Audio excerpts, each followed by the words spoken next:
Some years ago, I was able to fulfill a lifelong wish to visit Bethlehem and the Church of the Nativity. There I went down into the chapel of the manger and stood in silent reverence by the silver star that is inlaid on the floor and marks the place.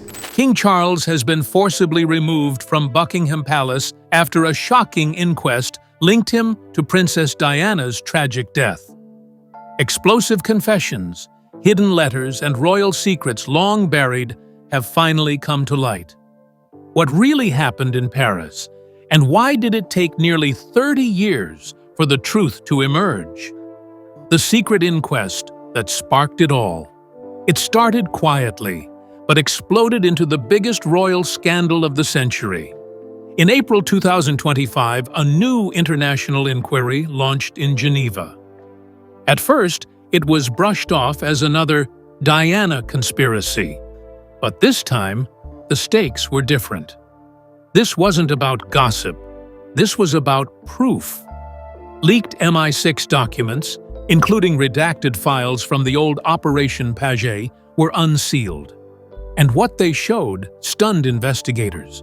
Timelines didn't match, witness accounts were altered, and key medical logs were missing. But the biggest shock came from a letter no one expected to see again. A 1996 handwritten note by Diana, once dismissed as paranoia, was resubmitted as new evidence. In it, she wrote, "My husband is planning an accident in my car." That line alone reignited a storm. French officials, who had long stayed silent, suddenly cooperated. Emergency service logs from the crash night were examined, and the delays were not just suspicious, they were deliberate. Then came a voice from inside. A former royal chauffeur came forward anonymously. His testimony was damning. He said he was ordered to make specific modifications to Diana's car weeks before her final trip to Paris. The inquest had everything: documents, insiders, and now global attention. And yet, it was only the beginning, because what came next would turn the royal world upside down. We no longer believe this was just a tragic accident. Geneva Inquiry official.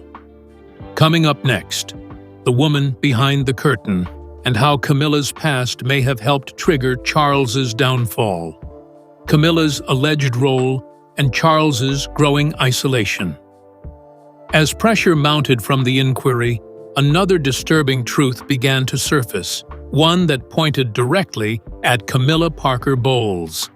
Several former royal aides, speaking under oath, said Camilla pressured Charles in the summer of 1997 to resolve the Diana situation, telling him that no royal wedding would be approved unless Diana was out of the picture. But it wasn't just whispers. Hidden letters between Charles and Camilla were uncovered, some filled with cryptic lines like, "This must end before our future can begin." What exactly did that mean?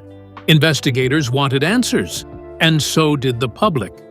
Then came another bombshell. A disgraced MI5 officer who had previously worked as a security consultant for the royals was linked to Camilla's private network. He had resigned just days after Diana's death. His phone records? Scrubbed. His movements? Unaccounted for. Inside the palace, things were falling apart. Princess Anne and Prince Edward, once neutral, began distancing themselves from Charles and Camilla in 2024. One palace source quoted Anne, calling them a growing liability. And then came the fights. Staff at Clarence House reported late-night shouting matches between Charles and Camilla, mostly about Diana's lasting popularity. Even after all these years, Diana's name wouldn't fade, and that truth seemed to be tearing Charles and Camilla apart from within. She's still here, even in death, and it's driving them mad. Former royal staffer. What started as a secret investigation had now become a full-blown palace crisis. But the next voice to speak would take things even further. And this time, there was no going back. The whistleblower who changed everything for years, insiders stayed silent. But in May 2025, one man finally broke. A dying MI6 operative, known only as Agent L, recorded a video confession from his hospital bed, and what he revealed changed everything. In a shaky voice, he looked straight at the camera and said, "We were told to watch her. We were told not to save her." His statement sent shockwaves through the intelligence world. He claimed that in early 1997, King Charles, then Prince of Wales, personally ordered illegal surveillance on Diana. She was being followed. Her phone, cloned, her conversations, recorded in real time. And the night of the crash in Paris? According to Agent L, it was never meant to be fatal, but it was meant to send a message. He described a classified directive to delay emergency response to the crash site. He claimed higher-ups believed it would look better if the response wasn't rushed. That delay may have cost Diana her life. What made his story undeniable were the documents. Agent L had kept GPS logs that showed a royal vehicle parked less than 500 meters from the Pont de l'Alma tunnel at the time of the crash. That car was never accounted for in any official report. Until now. And he wasn't alone. His confession caused a domino effect. Two more former intelligence officers stepped forward. One confirmed that Diana's phone had been cloned. Her last call with Dodi Fayed was being listened to live by agents in London. The other revealed that MI6 had real-time visual feed from a surveillance team in Paris that night. But the footage had been erased within hours of Diana's death. Within days, top-level resignations began pouring in. Former intelligence heads, senior royal advisors, and even medical liaisons all stepped down. None gave statements, but their silence spoke volumes. There were things I saw in 1997 that I was told to forget. I didn't forget. I just waited. Agent L recorded confession. This confession didn't just shock the public. It sent a tremor straight to the heart of the royal family. And for two sons still grieving their mother, the truth became unbearable. Coming next, William and Harry face their father and demand the answers the world had been waiting for. William and Harry confront their father. They hadn't spoken like this in years, but in May 2025, Prince William and Prince Harry put aside everything, distance, anger, and the press, to do what had to be done. They met their father behind closed doors at Sandringham just days after watching the full footage of the MI6 confession. It was meant to be private, but what happened inside those walls couldn't stay hidden for long. William led the confrontation. Calm but firm, he laid down a folder of evidence: Diana's final letters, leaked surveillance records, and newly decrypted transcripts from 1997. According to a palace insider, William looked his father in the eye and said, "You knew, and you let it happen." Harry, who had flown in from the US just for this meeting, backed his brother fully. It was the first time in years the brothers stood united. They weren't just sons, they were seeking justice. The meeting lasted over 3 hours, and then came the turning point. Charles cracked. He didn't confess to planning anything directly, but he admitted he knew more than he ever told the public. He allegedly said, "I could have stopped it, but I didn't." That line, just 7 words, would haunt the royal family forever. Inside sources say Princess Anne, who had been growing distant from Charles, stood by her nephews. She reportedly told Charles, "If you don't step down now, they'll tear it all down without you." The confrontation changed the course of royal history. For William and Harry, It wasn't just about the past anymore. It was about what came next. That was the moment the monarchy cracked, and Charles knew it, as senior royal advisor. The fallout began immediately. Security at Buckingham Palace was heightened. Camilla was kept away from official meetings, and in hushed tones across the palace halls, Emergency Palace Council votes Charles out. It happened behind palace walls, but once the decision was made, the whole world felt the impact. After weeks of whispers, leaked evidence, and growing public unrest, the Privy Council called an emergency session under the rarely used Regency Act. The question on the table: was King Charles still fit to rule? The mood inside the room was tense. According to insiders, not a single smile was seen that day. Everyone knew what was at stake: the monarchy's future and Diana's legacy. Camilla was barred from entering the council chamber due to her involvement in the investigation. Meanwhile, Prince William was quietly invited in. It wasn't ceremonial. This was about transition, control, and survival. One witness said Archbishop of Canterbury arrived holding a sealed document from the Church of England, endorsing the council's right to act on moral grounds. That was the final push some needed. The vote was swift: 9 votes for suspension, 3 against. With that, King Charles's royal authority was officially frozen. All ceremonial and sovereign functions were suspended indefinitely. And it wasn't just symbolic. Within hours, staff at Buckingham Palace were instructed to prepare for the removal of Charles's personal insignias. Crests, initials, and plaques bearing CR were to be quietly replaced. This isn't just a scandal. It's a constitutional emergency. Palace legal advisor. Back at Clarence House, Camilla reportedly refused to accept the news. Staff said she was shouting behind closed doors, accusing palace aides of betrayal. But no one was listening anymore. Power had shifted, and she wasn't part of the equation. Outside the palace, public protests were growing, louder and more emotional than ever before. People gathered with candles and signs reading, "Justice for Diana." Even politicians who once supported Charles began calling for transparency.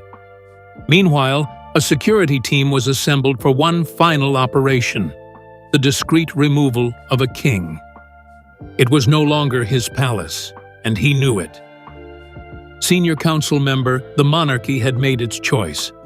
But the next step would be the most surreal moment in modern royal history. Next, the king's final exit, and the moment Buckingham Palace turned its back on Charles. Charles escorted from the palace grounds. It was just before dawn on May 28, 2025. The streets outside Buckingham Palace were quiet, but inside, everything had changed. King Charles was no longer king, and now he had to leave. Without warning, a team of royal security agents arrived at his private residence. No guards in red, no trumpets, just silence and a plain black coat. Charles, once the most powerful man in Britain, was escorted out through the palace's rear gate. Sources say he didn't resist. He didn't speak. He just walked, slowly, head down, as aides carried out the last of his personal belongings. But Camilla? That was another story. Witnesses inside the palace claim she refused to pack, shouting at staff and demanding an audience with William. When she was told she'd been barred from contacting the new regent directly, she reportedly screamed, "You're all traitors! This isn't over!" But it was. Outside the gates, a growing crowd of protesters had gathered, many of them holding up photos of Princess Diana, chanting her name, "Diana forever! Justice at last!" By midday, Charles was relocated to Highgrove House, now stripped of its royal designation. His official status had been downgraded, his royal seal removed, his staff cut in half, and for the first time since he took the throne, he was alone. They didn't even give him a statement, just silence. Royal security staffer. That silence said everything. In the hours that followed, Buckingham Palace released a quiet update. The crown is in transition. A new chapter begins. No mention of Charles, no thank you, no farewell. Inside palace walls, insignias bearing CR were taken down. New designs were readied. William's initials, WR, William Rex, were quietly being embossed onto fresh royal documents. Camilla, still in shock, was later transported to a private estate in Norfolk. But her future was already unraveling. Investigators were digging deeper, and more damaging evidence was on its way. He walked in a king. He walked out forgotten.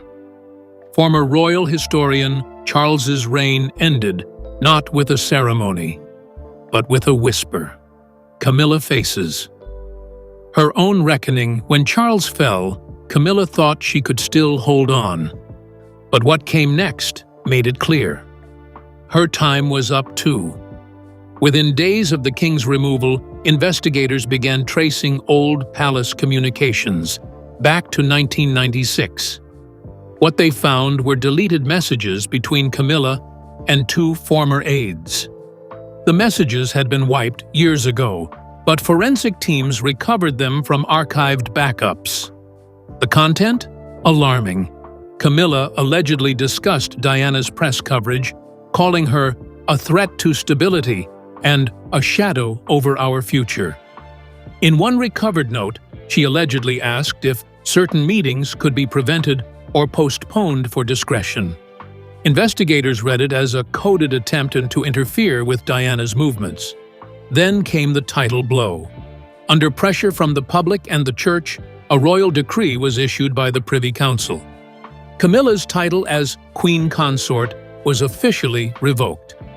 Effective immediately, she was stripped of ceremonial duties and returned to her former title, Duchess of Cornwall. She is no longer recognized as a senior royal figure, palace spokesperson. And her silence didn't last long. Camilla attempted to arrange a televised statement, hoping to defend herself and sway public opinion. But Diana's estate filed a legal objection, citing defamation risks.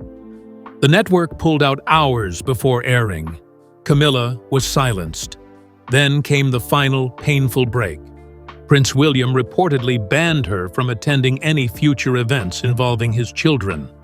No birthdays, no holidays, nothing.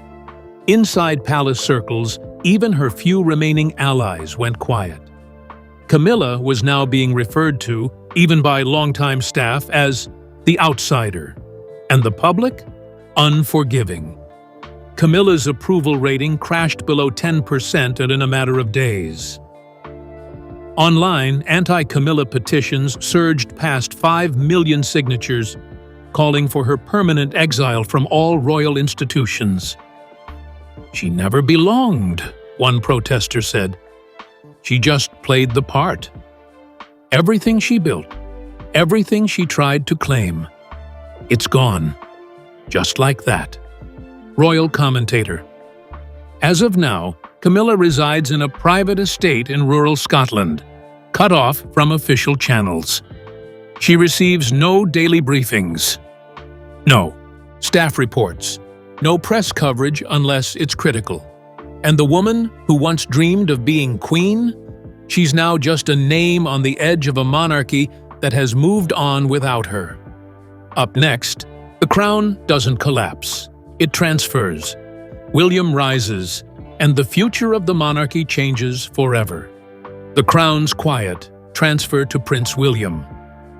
There was no coronation, no gold carriages, no balcony wave. But behind palace doors, history was rewritten in silence. With Charles suspended and Camilla stripped of her title, the monarchy faced a vacuum, and it didn't take long to fill. Under a special clause of the Regency Act, the Privy Council invoked accelerated succession on moral grounds. Prince William was formally offered the role of Prince Regent, a title that gave him full ruling authority without requiring his father's death or abdication. He accepted. In a closed session, the sealed letter from Queen Elizabeth II, written years earlier, was opened and read aloud. In it, the late Queen referred to William as the moral compass of the monarchy. When the time comes, he must lead. The letter carried enormous symbolic power. It gave not just legality, but emotional legitimacy to William's rise. The council voted unanimously in favor. Palace guards were instructed to change all insignias from CR to WR, William Rex. The changeover happened overnight. One morning it was Charles, the next it was William, but no one questioned it. Palace Insider. Beside him, Princess Kate stepped into the spotlight.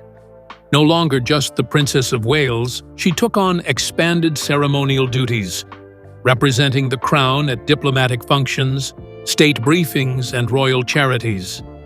Photos of Kate meeting with foreign ambassadors began circulating. Smiling, steady, composed. The message was clear. This was the monarchy's new heart. And while William didn't move into Buckingham Palace right away, his presence was felt everywhere. Royal communications, national addresses, even the official government website, all now referred to Prince William as the head of state. But one moment sealed the transition for the public. On June 12, 2025, in a private ceremony with senior clergy and military officials, William signed a single document. With duty and honor, I accept the crown's burden for the good of the people. It wasn't loud, it wasn't theatrical, but it was absolute. It was everything Charles wasn't: quiet, humble, and full of meaning. Government official present at the ceremony. As the crown passed silently from father to son, the monarchy was reborn. Not just cleaned up, but reimagined.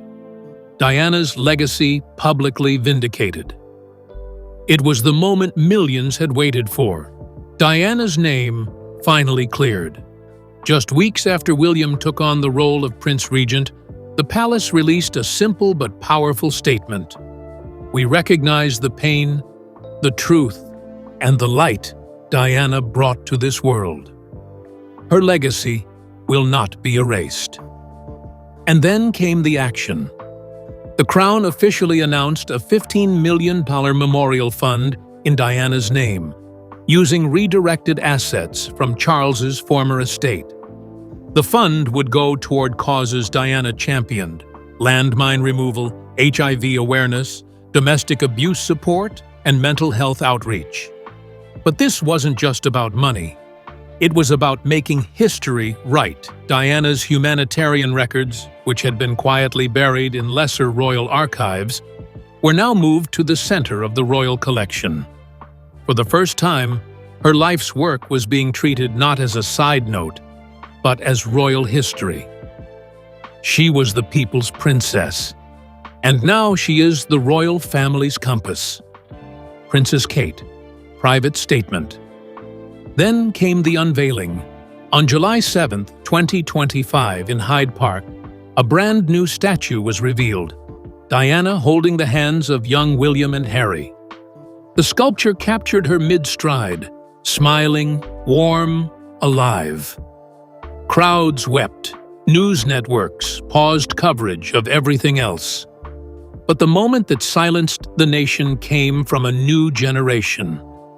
Princess Charlotte, just 10 years old, stood before cameras and read a short, heartfelt tribute.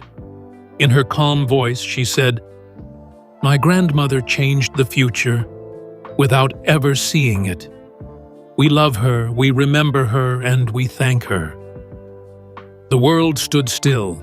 Over 2 million people attended candlelight vigils across the UK that week.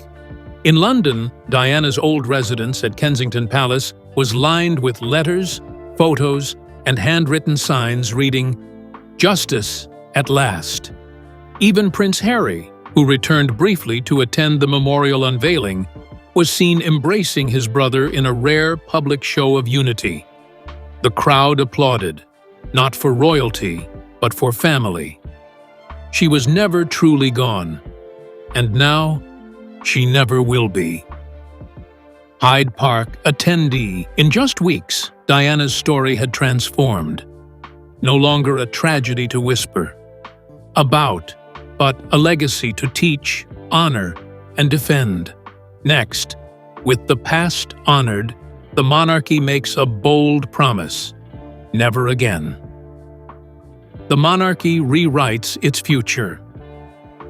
With the shadows of scandal finally lifting, Prince William knew the next step had to be bigger than restoration. It had to be transformation. And so, for the first time in royal history, the palace introduced a new code of transparency. From now on, all royal finances, travel, and advisory decisions would be publicly disclosed every quarter. No more secrets. No more hidden files. No more silence. We serve the people, and they deserve to see how we serve. Prince William televised address that wasn't just talk.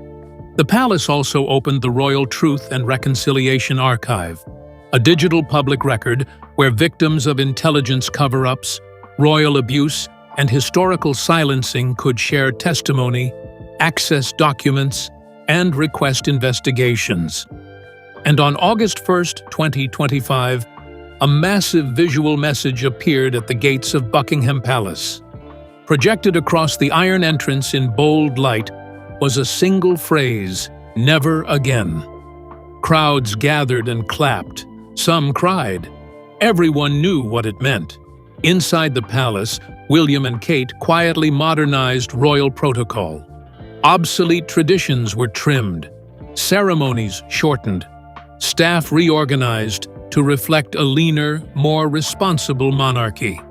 The outdated aristocracy feel was gone, replaced by something human, clear, and proud. Public trust skyrocketed. Polls showed a stunning 72% approval rating for William and Kate's leadership, the highest in a generation. Younger voters who once ignored the royals entirely now viewed them as a necessary balance between history and hope. And what of Charles? He remains in seclusion at Balmoral, writing what sources say is a personal memoir, unofficial, unendorsed, and still unreleased. There is no timeline for its publication. As for Camilla, now living alone in rural Scotland, her name has quietly disappeared from public events, palace documents, and royal family websites. This isn't exile. It's consequence. Royal Court source. The monarchy is far from perfect, but for the first time in decades, it stands with its people, not above them. And the woman who was once its biggest threat? Diana is now its brightest light. Charles is out. Diana's legacy is restored. And the monarchy has been reborn under William and Kate. But the scars of betrayal still linger. Was justice truly served? Or is this just the beginning of more buried secrets? One thing's clear: the crown will never be the same again.